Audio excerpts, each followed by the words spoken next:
بسم اللہ الرحمن الرحیم نحمدہ ونصلی علی رسولہ الکریم والحمد للہ رب العالمین۔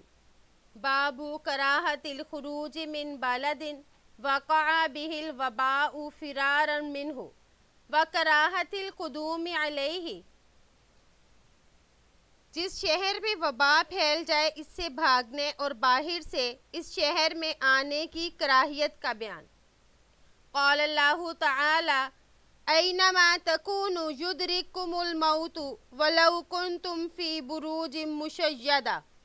اللہ جل شانہ کا ارشاد ہے تم چاہے کہیں بھی ہو وہاں موت آ کر رہے گی اگرچہ پختہ مضبوط قلعوں میں ہو۔ تو اس میں یہ فرمایا کہ جہاں موت آنی ہے جو تقدیر کا فیصلہ ہے وہ تو ہو کے رہے گا۔ تو اس کا شان نزول یہ ہے کہ منافقوں نے شہدائے مؤمنین کے بارے میں یہ کہا کہ اگر یہ لوگ جہاد میں نہ جاتے بلکہ ہماری طرح راستے سے واپس آ جاتے تو یہ لوگ شہید نہ ہوتے۔ تو اس پر اللہ جل شانہ نے یہ آیت نازل فرمائی کہ موت کا وقت مقرر ہے، جب آنی ہوگی آ کر رہے گی، اس لیے جہاد سے منہ پھیرنا بیکار ہے۔ تو یہاں سے معلوم ہوا کہ اسی طرح اگر وبا یا امراض بھی ہیں تو اس میں بھی جب موت آنی ہے، جہاں لکھی ہے وہیں آ کر رہے گی۔ تو اگر کسی علاقے میں وبا پھیل جائے تو ہمیں وہاں سے بھاگنا نہیں چاہیے، وہاں سے نکلنا نہیں چاہیے۔ قال اللہ تعالی ولا تلقوا بأیدیکم الی التہلکہ۔ اللہ جل شانہ کا ارشاد ہے اپنے آپ کو اپنے ہاتھوں تباہی میں مت ڈالو۔ تو اس کے بارے میں یہ ہے کہ حضرت ابو ایوب انصاری رضی اللہ عنہ فرماتے ہیں کہ یہ آیت تو ہمارے بارے میں نازل ہوئی، وجہ یہ ہوئی کہ اللہ نے اسلام کو غلبہ عطا کیا تو ہم نے آپس میں یہ گفتگو کی کہ اب جہاد کی کیا ضرورت، ہم اپنے وطن میں ٹھہر کر کچھ دن اپنے مال و جائیداد کی خبرگیری کریں۔ تو اس پر یہ آیت نازل ہوئی کہ جہاد کو چھوڑ کر تم اپنے آپ کو ہلاکت میں مت ڈالو۔ اور بعض حضرات نے یہ فرمایا کہ یہاں پر مراد یہ ہے کہ مال حد سے زیادہ خرچ نہ کرو، اور بعض فرماتے ہیں کہ اس آیت کا مطلب یہ ہے کہ گناہوں کی وجہ سے اللہ کی رحمت اور مغفرت سے مایوس ہو جانا، یعنی اپنے آپ کو مایوسی کی وجہ سے ہلاکت میں ڈالنا ہے، اس لیے مغفرت سے مایوس ہو جانا حرام ہے۔ تو اس یہاں پر مراد یہ ہے۔ ان ابن عباس رضی اللہ عنہما ان عمر بن خطاب رضی اللہ عنہ خرج الى الشام حتى اذا كان بسرغ لقيه امراء الاجناد ابو عبیدہ بن جراح واصحابه فاخبروه ان الوباء قد وقع بالشام۔ قال ابن عباس فقال لي عمر ادع لي المهاجرين الأولين فدعوتهم فاستشارهم وأخبرهم أن الوباء قد وقع بالشام فاختلفوا فقال بعضهم خرجت لأمر ولا نرى أن ترجع عنه، وقال بعضهم معك بقية الناس وأصحاب رسول الله صلى الله عليه وسلم ولا نرى أن تقدمهم على هذا الوباء، فقال ارتفعوا عني، ثم قال ادعوا لي الأنصار فدعوتهم فاستشارهم فسلكوا سبيل المهاجرين واختلفوا كاختلافهم فقال ارتفعوا عني۔ حضرت ابن عباس رضی اللہ عنہما فرماتے ہیں کہ حضرت عمر بن خطاب رضی اللہ عنہ ملک شام کی طرف تشریف لے گئے، یہاں تک کہ جب آپ مقام سرغ پر پہنچے تو آپ کو لشکروں کے امراء حضرت ابو عبیدہ بن جراح رضی اللہ عنہ اور ان کے صحاب ملے۔ انہوں نے آپ رضی اللہ عنہ کو خبر دی کہ ملک شام میں وبا پھیلی ہوئی ہے۔ حضرت عبداللہ بن عباس رضی اللہ عنہما فرماتے ہیں کہ مجھ سے حضرت عمر رضی اللہ عنہ نے فرمایا کہ میرے پاس مہاجرین اولین کو بلا کر لاؤ۔ چنانچہ میں ان کو بلا کر جب لایا تو انہوں نے ان سے مشورہ مانگا اور ان کو بتلایا کہ شام میں وبا پھیلی ہوئی ہے، بس ان کے درمیان اس بارے میں اختلاف رائے ہوا۔ بعض نے کہا آپ ایک مقصد کے لیے نکلے ہیں اور ہماری رائے یہ ہے کہ آپ اس سے واپسی نہ کریں، اور بعض نے کہا آپ کے پاس کچھ لوگ اور آپ صلی اللہ علیہ وآلہ وسلم کے صحابہ ہیں، ہماری رائے تو یہ ہے کہ آپ ان کو اس وبا کے سامنے نہ لے جائیں۔ حضرت عمر رضی اللہ عنہ نے فرمایا اچھا میرے پاس سے اب چلے جاؤ۔ پھر حضرت عمر رضی اللہ عنہ نے فرمایا میرے سامنے انصار کو بلاؤ۔ میں نے ان کو بلا لیا، پس آپ نے ان سے بھی مشورہ مانگا تو وہ بھی مہاجرین کے راستے پر چلے، اور مہاجرین کی طرح ان میں بھی آپس میں اختلاف ہوا، تو آپ رضی اللہ عنہ نے فرمایا کہ ارتافعوا عنی، کہ میرے پاس سے چلے جائیں۔ ثم قال ادعوا لي من كان هاهنا من مشيخة قريش من مهاجرة الفتح، فدعوتهم فلم يختلف عليه منهم رجلان، فقالوا نرى أن ترجع بالناس ولا تقدمهم على هذا الوباء، فنادى عمر رضي الله عنه في الناس إني مصبح على ظهر فأصبح عليه، فقال أبو عبيدة بن جراح رضي الله عنه أفرارا من قدر الله، فقال عمر رضي الله عنه لو غيرك قالها يا أبا عبيدة، وكان عمر يكره۔ تو آپ رضی اللہ عنہ نے فرمایا میرے پاس موجود قریش کے بڑی عمر کے لوگوں کو بلا کر لاؤ جنہوں نے فتح مکہ کے موقع پر ہجرت کی۔ چنانچہ میں ان کو بھی بلا لایا، پس ان میں سے 2 آدمیوں نے بھی اختلاف نہ کیا، اور سب نے یہ کہا کہ ہماری رائے یہ ہے کہ آپ لوگوں کے ساتھ واپس لوٹ جائیں اور انہیں اس وبا کے سامنے پیش نہ کریں۔ پس حضرت عمر رضی اللہ عنہ نے اعلان کروا دیا کہ صبح کو واپسی کے لیے ہم روانہ ہوں گے، پس تم لوگ صبح کو تیاری کر لو۔ تو حضرت ابو عبیدہ بن جراح رضی اللہ عنہ نے کہا کیا اللہ کی تقدیر سے بھاگ کر جاتے ہو؟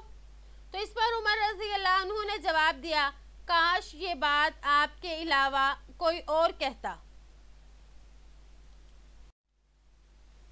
نعم نفر من قدر اللہ الى قدر اللہ، ارأیت لو کان لک ابل فہبطت وادیا له عدوتان احداہما خصبہ والاخرى جدبہ، الیس ان رعت القصبة رعتها بقدر اللہ وان رعت الجدبہ رعتها بقدر اللہ۔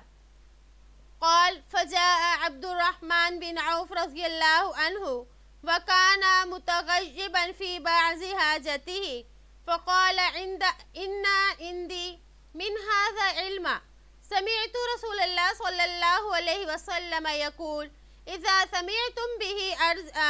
سمعتم به بأرض فلا تقدموا عليه، وإذا وقع بأرض وأنتم بها فلا تخرجوا فرارا منه، فحمد الله تعالى عمر رضي الله عنه وانصرف، متفق علیہ، والعدوہ جانب الوادی۔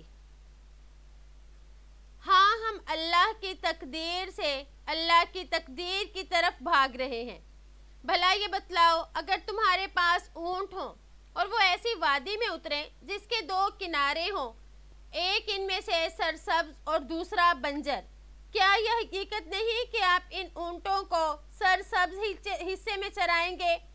تب بھی اللہ کی تقدیر سے ہی چرائیں گے، اور اگر بنجر حصے پر چرائیں تب بھی اللہ کی تقدیر سے ہی چرائیں گے۔ راوی فرماتے ہیں کہ اتنے میں حضرت عبد الرحمن بن عوف رضی اللہ عنہ بھی آگے، جو اپنے کسی کام میں مشغول ہونے کی وجہ سے مشورے میں نہیں آ سکے تھے۔ انہوں نے فرمایا میرے پاس اس معاملے کی بابت علم ہے کہ میں نے آپ صلی اللہ علیہ وآلہ وسلم کو فرماتے ہوئے سنا کہ جب تم سنو کہ کسی جگہ پر کوئی وبا پھیلی ہوئی ہے تو وہاں مت جاؤ، اور جب کسی ایسی جگہ وبا پھیلے جہاں تم موجود ہو تو اس سے بھاگنے کے لیے وہاں سے مت نکلو۔ پس حضرت عمر رضی اللہ عنہ نے اللہ جل شانہ کی تعریف کی اور واپس لوٹ آئے۔ العدوہ یعنی وادی کا کنارہ، اور اس حدیث مبارک میں لفظ آیا تھا اجناد، تو اس سے مراد ملک شام کے 5 شہر ہیں: فلسطین، اردن، دمشق اور مدین اور حمص۔ اور اس حدیث سے ہمیں معلوم ہوا کہ جہاں یہ وبا یعنی طاعون یا کوئی اور متعدی بیماری ہو وہاں پر جانا نہیں چاہیے، کیونکہ اگر وہاں پر گئے تو اب اتفاق سے اگر اس کو بھی یہ بیماری لگ گئی تو اس کو یہ شبہ ہو سکتا ہے کہ شاید یہاں آنے سے میرے ساتھ ایسا ہوا، اور اس میں فساد اعتقاد ہے، تو اس سے دور رہنا چاہیے تاکہ کسی حال میں تعدیہ کے اعتقاد کا احتمال نہ ہو۔ اور اس سے موجود جو اب ہمارا دور ہے تو اس میں لوگ یہ کہتے ہیں کہ بعض امراض ایسے ہوتے ہیں جن کو متعدی کہا جاتا ہے، یعنی کان میں ایسے وائرس ہوتے ہیں جو دوسرے کی بیماری کے لیے سبب بن جاتے ہیں۔ تو زمانہ جاہلیت کا اعتقاد یہ تھا کہ بیماری خود متعدی ہوتی ہے، حالانکہ بیماری خود متعدی نہیں ہوتی، اس کی شریعت میں مخالفت ہے، بلکہ بیماری کے لیے سبب بن جاتی ہے، یعنی وہ جو جراثیم یا وائرس ہوتے ہیں وہ دوسرے میں منتقل ہوتے ہیں، پھر یہ سبب بنتے ہیں دوسرے کی بیماری کے لیے، تو اس لیے بچنے کا حکم دیا گیا۔ تو اس میں 2 فائدے ہو گئے، یعنی وبائی علاقے میں نہ جائیں، نمبر 1 بیماری سے بچاؤ، نمبر 2 اعتقاد کی حفاظت۔ تو اس حدیث سے ہمیں پتہ چلا کہ نہ تو ایسی جگہوں سے باہر نکلنا چاہیے بلکہ وہیں رہ کر ہی اپنی بیماری کا علاج وغیرہ کریں، اور نہ ایسی وبا والی جگہوں پر بلا وجہ جائیں۔ وعن اسامہ رضی اللہ عنہ عن النبی صلی اللہ علیہ وسلم قال اذا سمعتم الطاعون بأرض فلا تدخلوها وَإِذَا وَقَعَ بِأَرْضٍ وَأَنْتُمْ فِيهَا فَلَا تَخْرُجُوا مِنْهَا متفق علیہ۔ حضرت اسامہ بن زید رضی اللہ عنہ سے روایت ہے کہ نبی کریم صلی اللہ علیہ وآلہ وسلم نے فرمایا، جب تم کسی علاقے میں طاعون پھیلنے کی خبر سنو تو وہاں مت جاؤ، اور جب وہ کسی جگہ پھیل جائے جبکہ تم بھی وہاں موجود ہو تو اب وہاں سے مت نکلو۔ تو اس حدیث سے کئی مسائل نکلتے ہیں، مثلا مقام طاعون سے باہر نہیں جانا چاہیے، یہاں تک کہ طاعون زدہ شہر میں رہنے کے لیے آب و ہوا کی تبدیلی کی غرض سے بھی نکلنا درست نہیں۔ اور مولانا ظفر احمد تھانوی رحمہ اللہ فرماتے ہیں کہ ایک ہی شہر کے اندر ایک مکان سے دوسرے مکان کی طرف یا ایک محلے سے دوسرے محلے کی طرف جانا درست ہے۔ اسی طرح شہر کی آبادی سے متصل جو کھلی جگہ ہو، یعنی جو شہریوں کے مسئلے میں کام آتی ہو، چونکہ وہ بھی شہر ہی کے حکم میں ہے تو اس لیے وہاں پر بھی منتقل ہو سکتے ہیں۔ تو یہاں پر یہ ہے کہ ایک شہر، ایک علاقے، ایک آبادی سے نکل کر دوسرے شہر کی طرف نہ جائیں۔ باب التغلیظ فی تحریم السحر، یعنی جادو کرنے اور سیکھنے کی شدید حرمت کا بیان۔ قال اللہ تعالی وما کفر سلیمان ولکن الشیاطین کفروا یعلمون الناس السحر۔ اللہ جل شانہ کا ارشاد ہے، حضرت سلیمان علیہ السلام نے کفر نہیں کیا مگر شیطان کفر کیا کرتے تھے، اور حالت یہ تھی کہ آدمیوں کو بھی سحر کی تعلیم دیا کرتے تھے۔ یہودیوں کا یہ کہنا تھا کہ سلیمان علیہ السلام جادو کے زور سے حکومت کرتے تھے، نعوذ باللہ، اس لیے اللہ کے وہ رسول نہیں رہے۔ تو اس کے جواب میں اللہ جل شانہ نے فرمایا کہ سلیمان علیہ السلام جادو نہیں کرتے تھے، کیونکہ جادو کرنا تو کفر ہے، اور ایک اللہ کا نبی نعوذ باللہ کفر نہیں کر سکتا۔ تو جادو کہتے ہیں اس امر کو، یعنی اس کام کو جس میں شیاطین کو خوش کر کے ان کی مدد حاصل کی گئی ہو۔ پھر شیاطین کو راضی کرنے کی مختلف صورتیں بھی ہیں، کبھی ایسے منتر پڑھے جاتے ہیں جس میں کفر اور شرک کے کلمات ہوتے ہیں، کبھی ایسے منتر ہوتے ہیں جس میں شیاطین کی تعریف کی جاتی ہے، یا ہر وہ غلط کام جس سے شیطان خوش ہوتا ہے۔ یہ سارے کام ایک نبی ہرگز نہیں کر سکتا، اور ایسا جادو جس میں ایمان کے خلاف اقوال اور اعمال اختیار کیے گئے ہوں وہ کفر ہے۔ تو ایسے جادو کا سیکھنا اور سکھانا بھی حرام ہے، اس پر عمل کرنا بھی حرام ہے۔ اگر مسلمانوں سے ضرر کو دور کرنے کے لیے بقدر ضرورت کوئی ایسا جادو جس میں کفر اور شرک کے کلمات نہ ہوں تو اس کو بقدر ضرورت سیکھ لیا جائے تو بعض علماء اس کی اجازت دیتے ہیں۔ وعن ابی ہریرہ رضی اللہ عنہ عن النبی صلی اللہ علیہ وسلم قال اجتنبوا السبع الموبقات قالوا یا رسول اللہ وما ہن قال الشرک باللہ والسحر وقتل النفس التي حرم الله إلا بالحق وأكل الربا وأكل مال اليتيم والتوالي يوم الزحف وقذف المحصنات المؤمنات الغافلات متفق علیہ۔ حضرت ابو ہریرہ رضی اللہ عنہ سے روایت ہے کہ نبی کریم صلی اللہ علیہ وآلہ وسلم نے فرمایا 7 ہلاک کرنے والی چیزوں سے بچو۔ صحابہ نے عرض کیا یا رسول اللہ وہ کیا ہیں؟ آپ صلی اللہ علیہ وآلہ وسلم نے فرمایا اللہ کے ساتھ کسی کو شریک کرنا، جادو کرنا، کسی جان کو ناحق قتل کرنا، سود کھانا، یتیم کا مال کھانا، لڑائی کے وقت پیٹ پھیر کر بھاگنا، پاک دامن غافل عورتوں پر تہمت لگانا۔ تو یہ حدیث اگرچہ پہلے بھی گزر چکی ہے لیکن امام نووی رحمہ اللہ اس حدیث کو اس لیے لے کر آئے کہ اس حدیث میں جادو کرنے اور سننے جادو کی حرمت کو بیان کیا گیا، یعنی ان بڑے گناہوں میں اس کو بھی شامل کیا جو کہ ہلاکت کا باعث ہے۔ اور اس حدیث میں جادو سے جو منع فرمایا تو اس مناسبت سے دوبارہ اس حدیث کو اس باب کے تحت لائے۔